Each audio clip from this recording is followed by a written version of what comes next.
yours. Welcome to EMS at Sea Level. I am joined once again by Carl Hung of the Season Group. Carl, absolute pleasure to chat to you. It's been a while. Last time we spoke, we were in the depths of the pandemic, and we were talking very specifically about coping with that. It feels like we're kind of on the other side, but there are still issues, and I know you're traveling, and there are issues with respect to isolation when you return, and particularly with your factories in China.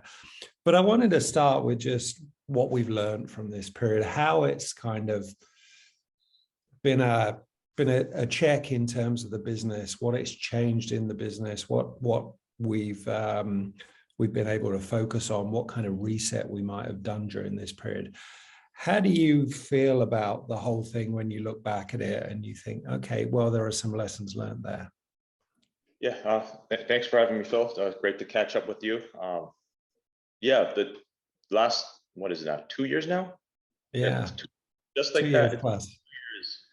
And it's gone by quickly. And I think we've all learned a lot of things during this pandemic. And first and foremost, people, right? Yeah. This is people business, it's a people world. Family always comes first. Being owners and operators of a company, we have to be cognizant of that. And we learned that. Because we're international, we're in Malaysia, Mexico, the UK, and China. We've had to send people around the world. And to do that during the pandemic, where there's the possibility of anyone catching COVID, those are tough calls. And then you really think, is it really worthwhile to send that person there? Do you have to do that? And it's only when it's necessary that you do that. And luckily for us, all those people who've been on the road for us the past 2 years, no one's caught COVID while on the road. So we're happy on that front. And even funny for this trip, I caught COVID right before my trip. So I'm like, oh, wow, okay, actually it worked out quite well. Now I'm immune free. I can walk around without a face mask the entire time. So I think timing of that is key, because now with the vaccination coming on board, you feel a lot safer catching COVID itself. But I think, like you say, we see it winding down in a sense over here in the US. Everyone's wearing a face mask now. Our friends over in the UK, same deal as well too. Australia, we hear it's quite open. The only place where it's still a lockdown in a sense is Hong Kong and China, which is a big deal for our industry because of supply chain impact. I think we all experienced that in March and April when Shanghai was locked down and Beijing temporarily locked down as well too. We're only feeling the ripple effects now. The supply chain, it's really a chain. Government policy, international events can affect output greatly. We're getting a lot of allocation notices now as a result of Shanghai closing down. And it's the matter of explaining to our customers how that happens, and them explaining to their customers how that happens. It's not as if we're making it next door. It is a worlds apart, but it's something where even the whole concept of bringing manufacturing home, regionalization, doesn't solve any of that. That's not the way to solve the issue. But we have to find a better way of managing this. And managing the supply chain. It's not JIT, right? JIT. No, it's not. It's not just in time, but it's not just in case either. It's somewhere that has, I think, somewhere in the middle that has much more data. And is much more responsive and is much more designed for this disruptive environment we see ourselves in. And we started talking about the pandemic, but the pandemic was a big disruption, but it had disruptions on either side of it. Before that, we were very concerned about trade wars. As soon as we get towards the end of the pandemic and consumer demand is on the rise, we've suddenly got this major supply chain issue. And as you say, that's been exacerbated by logistics issues that are being impacted by lockdowns as well. So it's very complex. And when I look at it, I think, okay, well, how do we reevaluate? How do we design our businesses going forward? Obviously, we've learned some stuff from the pandemic. We're learning some stuff through this supply chain. What do you think are the keys to going forward? You talked about communication with your customers and the need to do that on a regular basis, because you're just calling them with bad news so often. It's like, oh no, it's Carl again. It can't be good. So how do you see yourself kind of redesigning Season Group for this constantly disruptive environment? Yeah, I think you mentioned as well too, like being data driven itself. Manufacturing right now is all about that, trying to get as much data as you can for you servicing the customer. A lot of it's based on the design side. I think we've all had to completely reimagine how we go about designing products, where the type of design that we're doing, it's a lot more complex now, because you're thinking, oh, it's all not just about the cost itself, it's about the flexibility, the sustainability, all that combined, where it's a very complex design, trying to have 8-pin, 12-pin, 16-pin IC all work on the same board, for example. So you have that flexibility, but how do you go about doing that? And which has caused a massive shortage right now of electrical engineers, right? And right now, it's not a matter of direct labor that is the supply constraint. It's engineers, the brain behind the design, because everyone's trying to design the product to have multiple sources, multiple designs, and it's a big shortage area. And I think from Season standpoint, we had a lot of focus on design pre-COVID.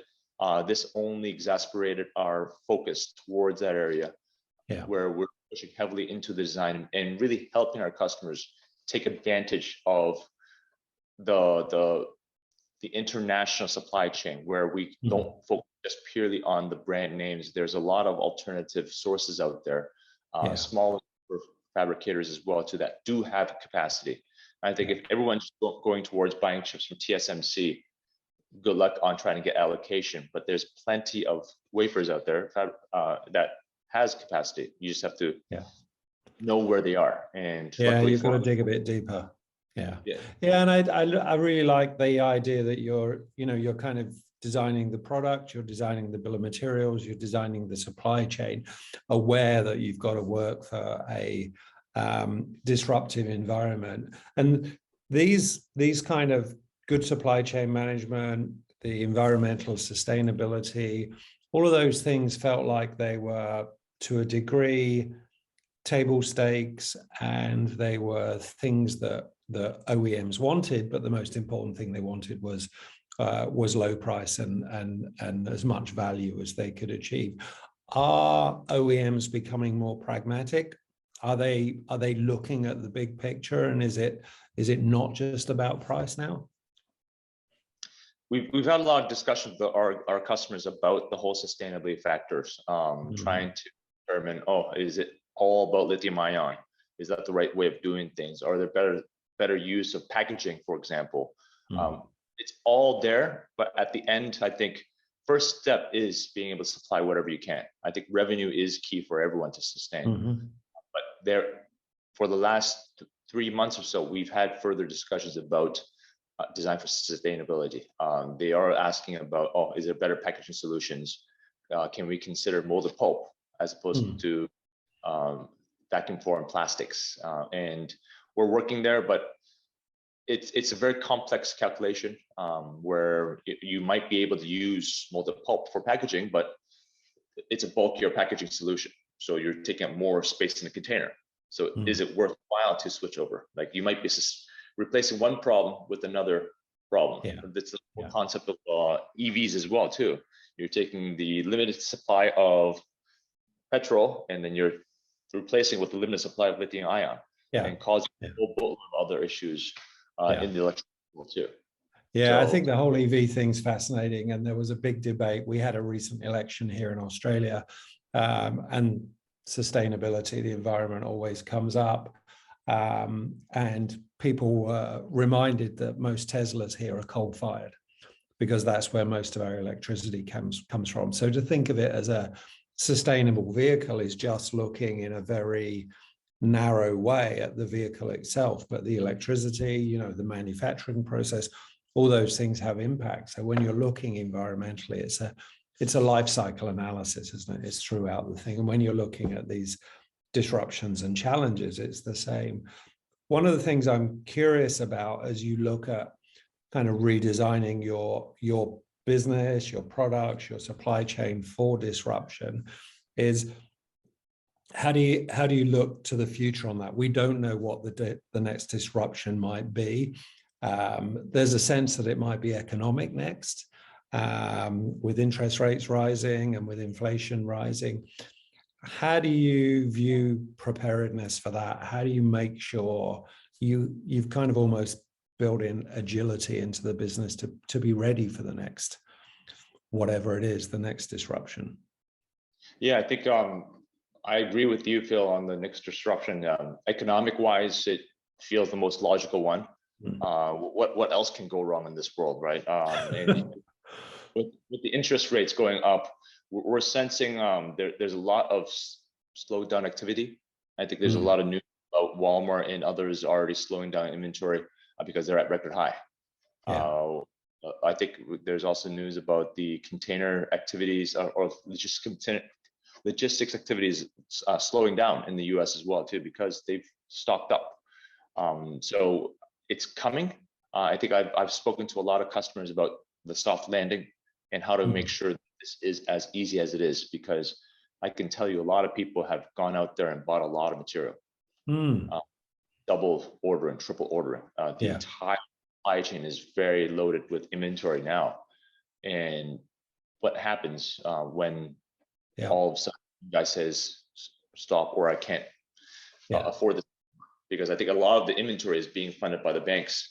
And as the interest rates continue to rise, that is going to be called back, and it will be a domino effect. And I think I may have mentioned this back in 2020 when we first talked, but maybe it's going to happen soon. But again, who's to tell, right? So the only thing we can do is that flexibility side, that agility side.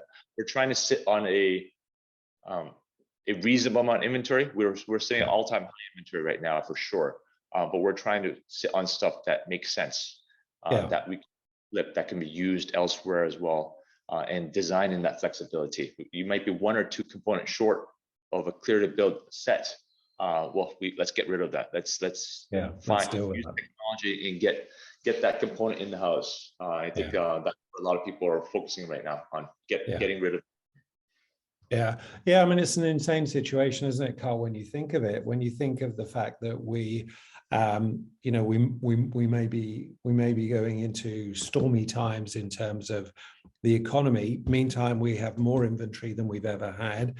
We have most companies heavily leveraged in terms of the amount of cash because they've got to not just support that inventory, but support work in progress. OEMs looking at the balance sheet of their suppliers to make sure there's enough cash in there, and then suddenly cash is going to become much more expensive. So it's another one of those perfect storms that we always seem to have to endure in the EMS industry.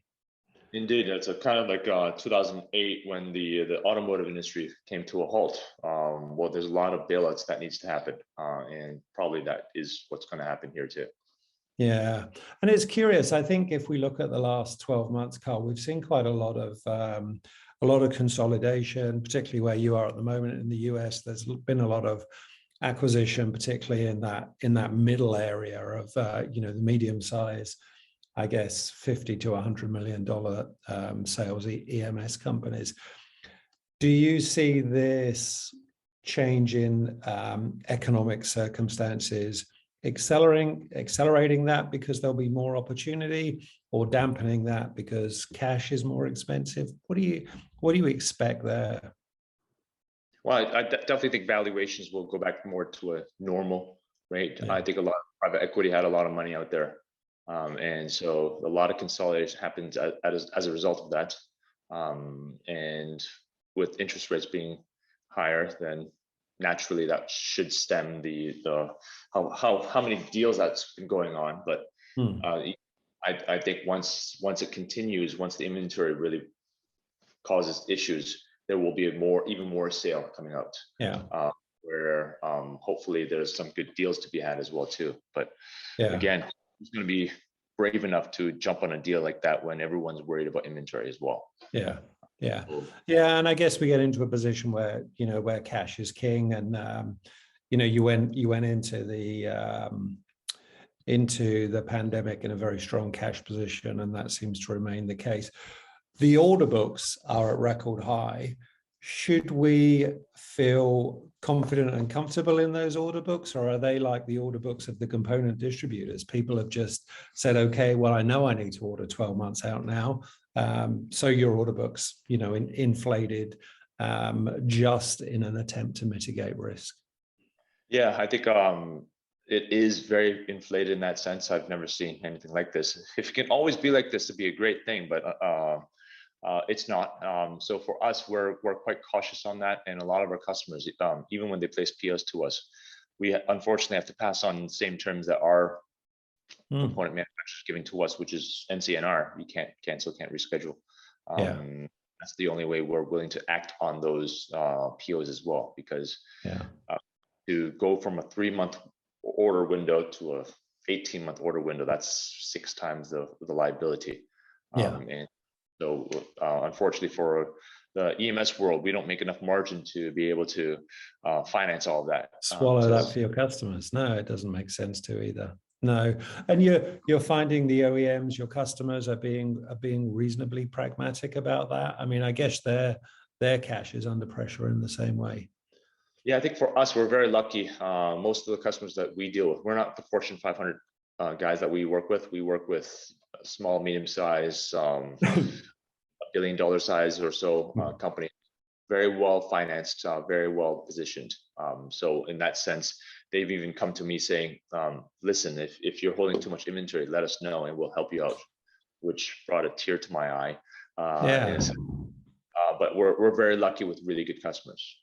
That speaks to the partnerships you built, though, Carl. That speaks to how you've had that constantly through all this disruption. You've had that channel of communication very open. The fact that as president and CEO, I get a sense that any customer can get hold of you pretty much whenever they need to, and you'll have an honest and frank discussion with them, and that's just become a key part of the business now. Yeah, I think you don't want to oversell anything. Right now, you have to be brutally honest with all the customers, because it's a very small industry. I think what you do now is setting the tone for the next 5, 10, 20 years. For us, we push for that, and we're very blessed with a really good set of customers. I think, long-term wise, we're sitting quite well, and we're quite happy with. But we're just hoping to be able to serve our customers and get them out of this glut as soon as possible. And they're all just missing one component, all of them.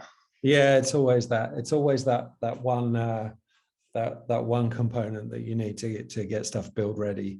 Last question. You're on a bit of a tour de force around the world. You talked about the importance of customers. You talked about the importance of team. It must be great to be getting out there and spending some time with the team and making sure all the factories are humming along nicely. How's that been?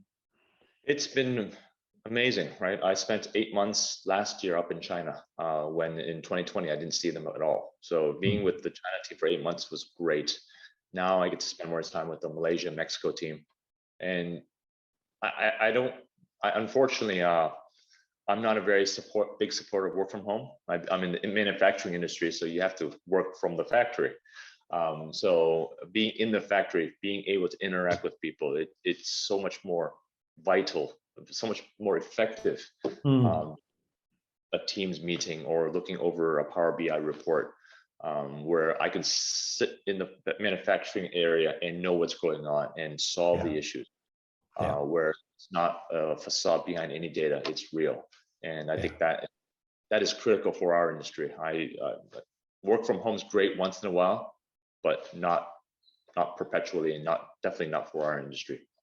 No, it's quite unique in that way. And I find it even when I'm, kind of doing research or I'm working with different companies, there is nothing quite like walking the floor with the senior ops guy. You just get such a feel for, their pride in certain areas, the areas that are challenging them. You can see where the bottlenecks are. And for you, that's really interesting. How's the Chinese coming? Oh gosh, you had to bring that up. Yeah. Well, you put it out there. You told everybody you were learning. So now you.